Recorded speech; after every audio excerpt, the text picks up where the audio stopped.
Yun guys, no? Talagang nakapasyal tayo sa Little Baguio. May Infanta. Sobrang ganda dito guys, yung view. Yan, yung sa taas ng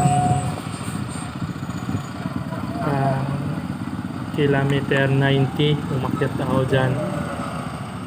Kitang kita mo yung sa baba, yung mga paparating, yung mga dumadating ng mga bisita, nakamotor.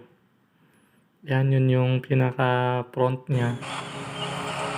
Yan guys, pumunta muna kami dahil mainit sa puwet. Tapos umihi na din. Kasama ko si Bisor, yung asawa niya. Ako mag-isa lang. Yan, sa may Tanay Rizal pa yan yung view. Yan, sa kilometer 90 ulit yung falls na yan.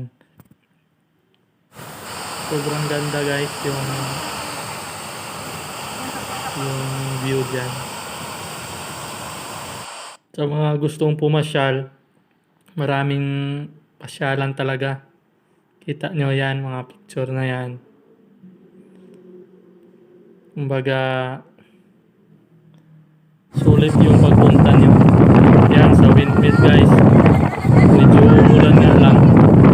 Kaya, hindi kami nakapagpa-picture ng maayos. Yan, mga random photo ko na yan. Dahil, yan, sa taas ulit.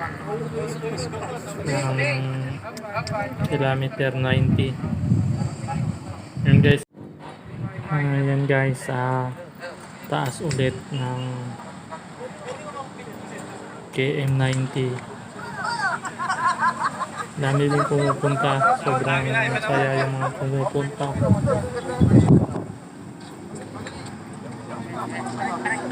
So, last part na yan guys ng aking video. Kasi hindi ko rin gaano marunong na mag-edit. Sana mapasyaran nyo din. Kilometer 90, Little Baguio.